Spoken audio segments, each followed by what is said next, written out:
If I could describe the Get My Life tour in one word, it would be vulnerability. Showing up for yourself is so important. Welcome to the Get My Life tour. I'm your host, Lydia T. Blanco.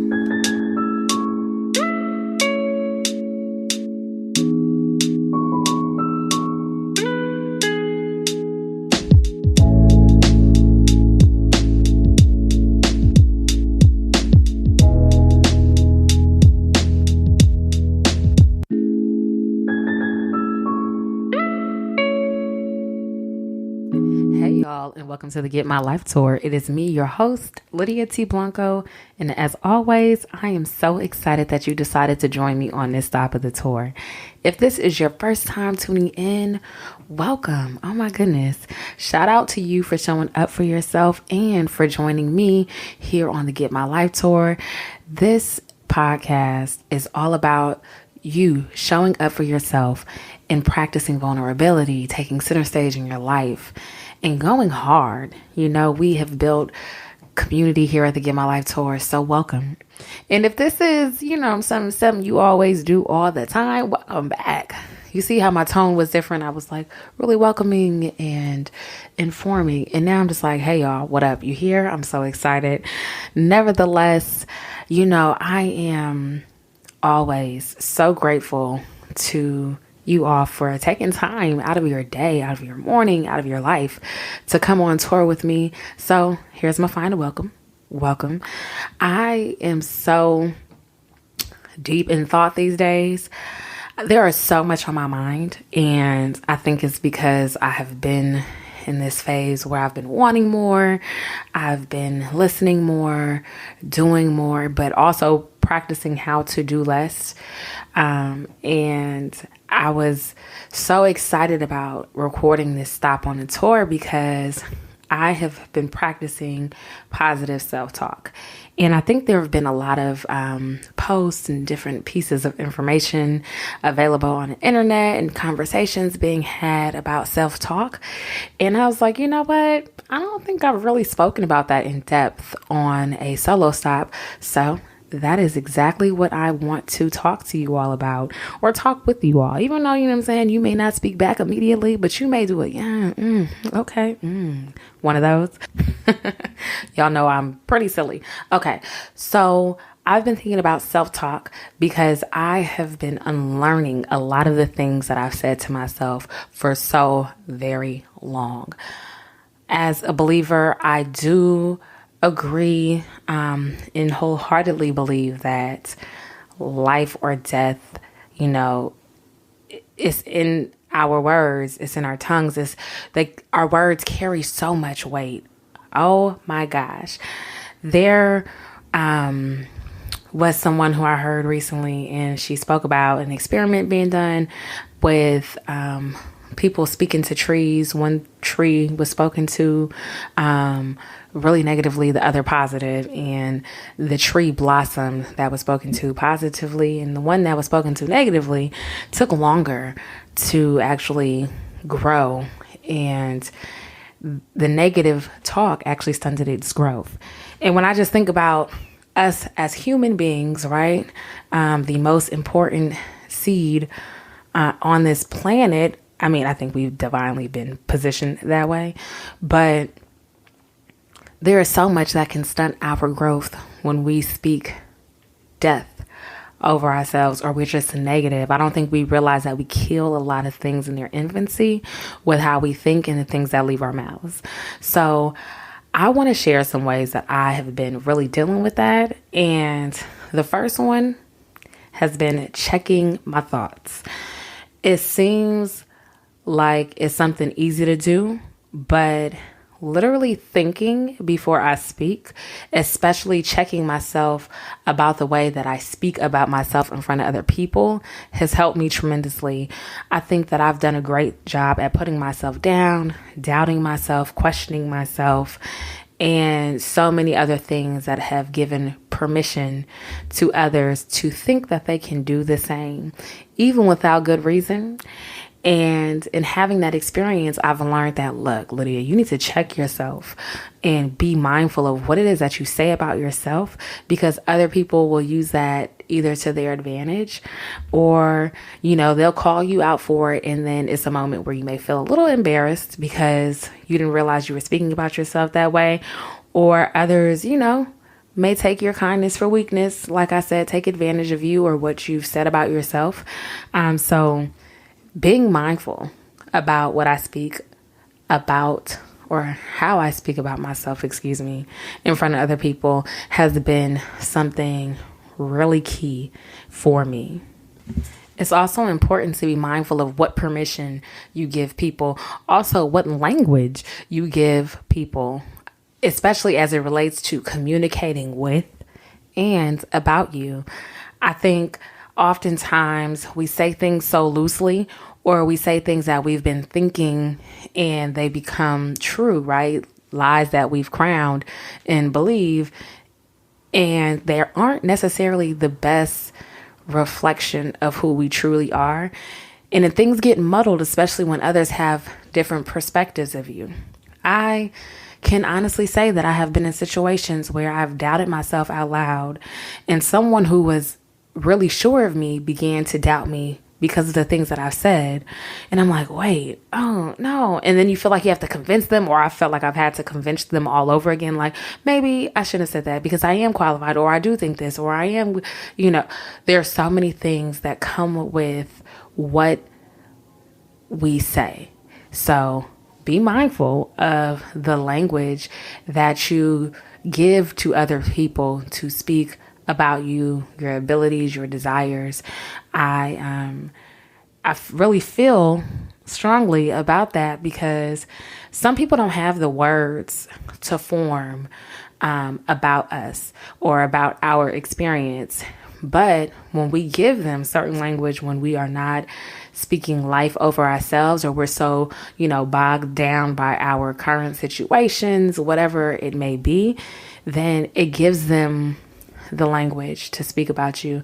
You just want to be mindful of that. What is equally as important as the words that we speak over ourselves and in front of others is our body language. That is, the language that you really present before you even open your mouth. A lot of people discount how powerful, or they just don't even understand how powerful body language is. I am someone who is always correcting my posture. I've had issues with my posture because of stress and just different things in the workplace or in the home. And I did not realize how I was communicating with people before I even opened my mouth to speak. And let me tell you something, people will read you. And we like to say people will read you for filth. But let me tell you something, there is no one who can read you like a body language expert. Okay. How we show up is so key. And I want to say more than 80% of how we show up is in our body language. It's one thing to have poise and stand up straight and walk confidently. And it's another to not, or to not truly be able to communicate how you are feeling through your body language. Eye contact, yes. A firm handshake, yes. But I'm talking about like your posture. What is your face saying, during different conversations with people? Are you rolling your eyes? Are you frowning, your arms crossed? Are you leaning over because you want to be away from someone? All those things matter. And the reason why I think it's so important to speak, briefly, because I'm not a body language expert, but I have been read by one. And that was an experience. I'll share. But it's important to be mindful of our body language, because that is one of the ways that we communicate. I have literally had, what is that called? Athletic tape on my shoulders, crossed my back, because my posture had to be corrected. And it was because I was in a stressful work environment. So now I practice repositioning myself, and it's important. I even reposition myself during meetings if I'm speaking and I realize that I'm becoming a little tense, or if I'm like, let me own it, let me sit up straight because I know exactly what I'm talking about. Look, it is key. So let me just share a little bit about my body language read that I received. I was sitting in a boardroom meeting and a body language expert came in and she read everyone around the room. And she basically asked me, are you happy here? And what are you passionate about? And my body language was like, ooh, okay. Like I felt like she heard some of my deepest thoughts when I was trying to just reposition myself, smile, nod, and not say anything. And I didn't respond to the question because I wanted to remain objective. But in that moment, I didn't realize that my body language said it all. She knew the answer to the question before she even asked me. And I realized, that I needed to be mindful of what I was communicating. And I had to give myself a pep talk. I had to say, Lydia, straighten up. You don't have to over communicate, and be mindful of how you're communicating when you're not saying anything, because everybody does not need to be in your business. And people probably really knew the answer to that question because of how I've carried myself, right? So I had to pull myself aside and say, okay, these things may be true, but what is it that you want to speak for you, your work, and your time here? And that was a pep talk that I had to have with myself. Straighten up, girl, own it, and keep your business out these streets. You know what I'm saying? But I just want to make it a point to let you know that you have to give yourself a pep talk so that you can correct your posture. So let's have a posture check. Sit up straight. Place your shoulders back. Chin up. Eyes forward. Now smile. Or smirk if you don't smile. Posture is everything. How you walk into a room, how you walk out of a room, how you respond to others when they're speaking, regardless if you like what they're saying or not. It is important to give yourself a pep talk and remember to straighten up. And, I just want to bring it home because you're probably like, wait, where is she going with posture and pep talk? There have been times where my thoughts and the things that I have spoken over myself have literally caused me to shrink and hunch over. And I'm no chiropractor or physical therapist, even though I've been to both. But when you are shrinking and your body is physically hunched over, all of the muscles in your body are being pulled in the wrong direction by gravity. And it really makes it hard for your body and your spine to support all of your being when you are in that position. When you are in that position, it is also hard for your mind and your spirit to support your body and you as a being, right? Because of this negative self-talk. So it all goes hand in hand. Have you ever been down, like just down? You've been disappointed, your expectations have been broken, your feelings hurt, your heart toyed with, whatever the case may be? Okay, so have I. I feel like I've experienced a fair share of ill emotions and experiences that did not go my way.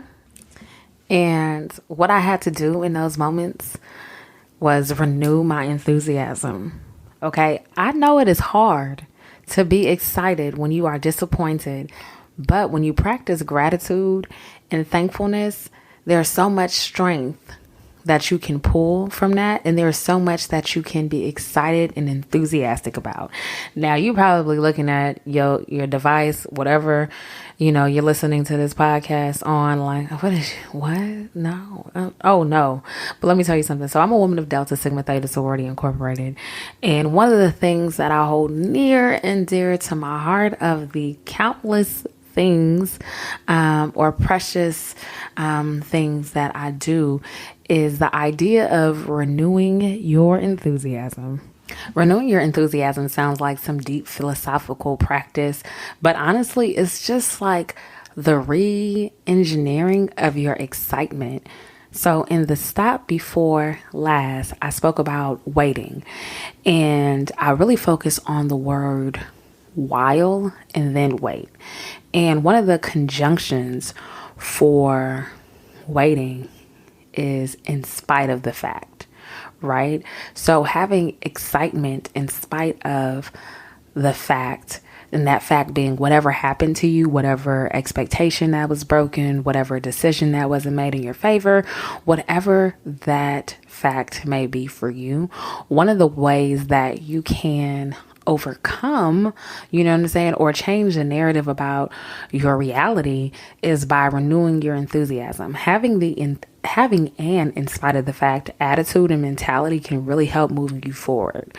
And I want to really put a heavy emphasis on that because sometimes we become bitter instead of better, and our language has a lot to do with that. Additionally, I think it's really important. I have to stop saying I think. It is important for you to be mindful of who is hyping you up and who is speaking life into you, or those who are not speaking life into you, because sometimes that becomes our own thoughts. And some of those people who can be hyping you up, like they may be gassing you up for the wrong fire. You feel me? Like, I sound like I was really from the Bay on that one. Hey y'all, I'm from the Bay. But seriously, you have to be mindful of those who speak life over you, into you, and those who hype you up, because the wrong combination of that can really unlock some things that are not meant for you, or that you have to experience now because you have allowed those things to be unlocked in your life. So as you practice speaking life over yourself, as you practice, positive self-talk, be mindful of those who are speaking around you, because you can't have everyone be a sounding board or a cheerleader for you. It just does not work that way. One of the things that's really helped me on my journey is creating affirmations for myself. It's easy to go Google a positive affirmation, pull, affirming words from scripture and other books. I think those things are key. I also believe that it is important to write how you want to feel and create affirmations around that, so that you can speak life and manifest and really see yourself in a different light, and also hear the things that you want to be spoken about you out loud by you first. So I used to love posting sticky notes around my college campus, and I remember at one point being reprimanded for it because I was defacing property. I didn't think so. No one else did from the student body, but my sisters advocated for me, and they were like, nah, we need these sticky notes, right? So I had literal sticky notes, and I would write love letters and positive things to my sisters at Bennett College. And those were the things that I wanted to be spoken over me. So as I said those things to myself, I wanted to make sure that my sisters felt that way, and that they can look in the mirror if it was, posted on the mirror, and say that thing about themselves, or, in passing through, the dorm rooms or the chapel, wherever a post-it was stuck. I made sure that I formed the language, the talk that I wanted to be spoken about me, for me first, because it's hard to receive affirmation. It's hard to receive a compliment if you don't believe what the person is saying about you, right? So when you create an affirmation for yourself, I believe it makes it easier through practice for you to believe those things, and then they come back to you, right? So one of the affirmations given to me by a pastor was, I am enough, I have enough, I believe who God has called me to be.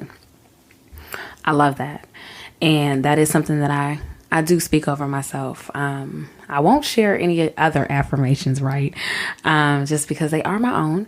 But I encourage you to form words about yourself that you want to eventually come back to you in the universe by speaking them, informing them first, right? About yourself first.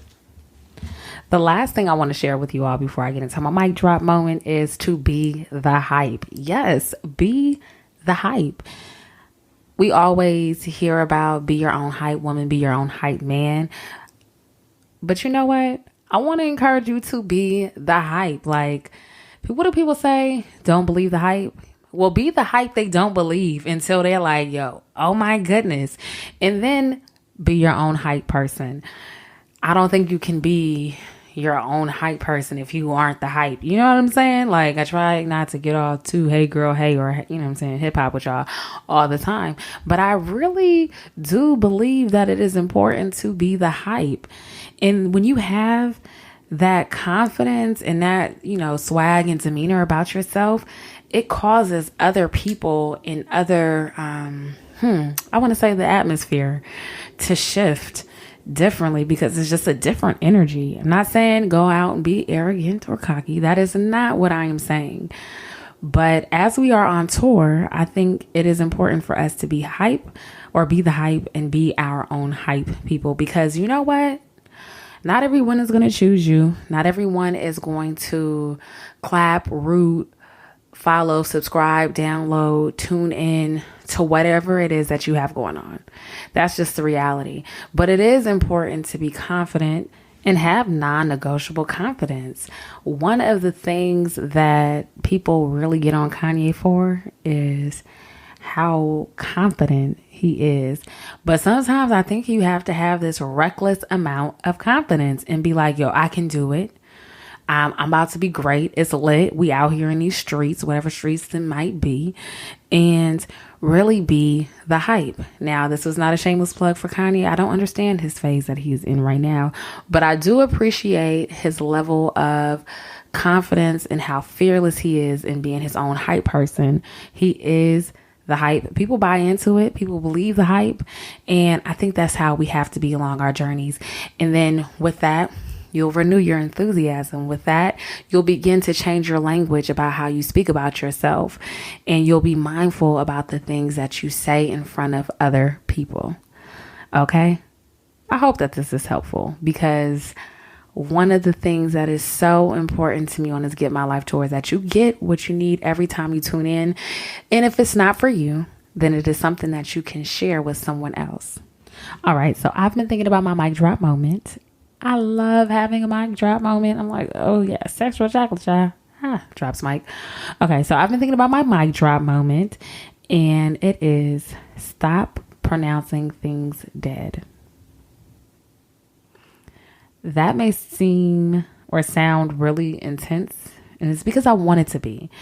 What I mean by stop pronouncing things dead is stop speaking death and negative things over yourself.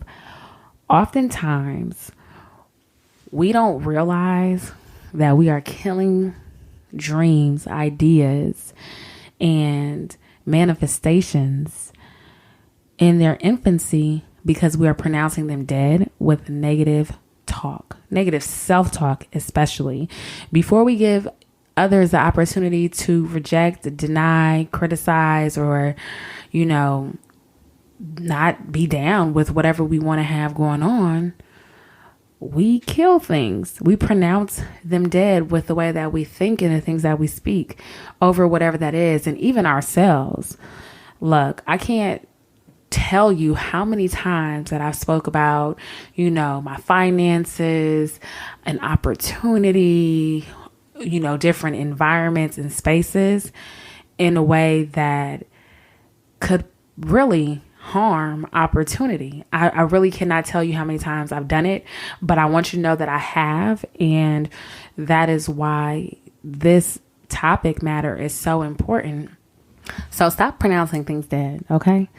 And really dead before arrival. I know people talk about dead on arrival in what is that? The medical sense, right? When something is happening, someone is on their way trying to be rescued or resuscitated or revived. Don't let your dreams, don't let your career, your ambition, anything in your life reach the DOA stage before you even give it a chance to arrive, for it to manifest, and for you to see it through because of the way that you speak about it or yourself. Look, that's all that I have for you all this week. This is what I have to offer. And I hope that you accept my offering and that this information sits well with you.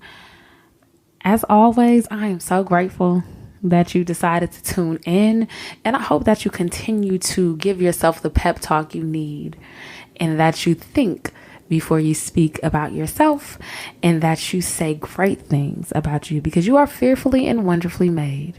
Did you know that? You are. You probably did, but even if you didn't, you are. Look, if you want to stay connected with the Get My Life Tour, be sure to follow the Get My Life Tour on Instagram and Facebook, at Get My Life Tour on Twitter, because the Get My Life Tour was too long. And if you want to keep up with my journey as a storyteller, journalist, and media personality, be sure to stay connected with me on social at Lydia T Blanco, and of course using my website lydiatblanco.com. Look, I have been speaking life, and a number of opportunities have presented themselves, and I am so excited about it. Oh my goodness. So I will be speaking in different cities as the year progresses. Okay. I will be in Newark on April 14th. So look, I don't want to plug me, because this is about us on the Get My Life Tour, but stay connected with me on social so that you can see some of the speaking engagements that I do have as I speak about women in media and entrepreneurship, and you can stay connected with me in real life. So maybe you can meet me at one of the events, maybe not, maybe we'll follow each other's journeys on social. So look, I'm grateful. I am extremely grateful for your time and your intention, and for you coming on tour with me. Until the next time, I will see you later. It has been real.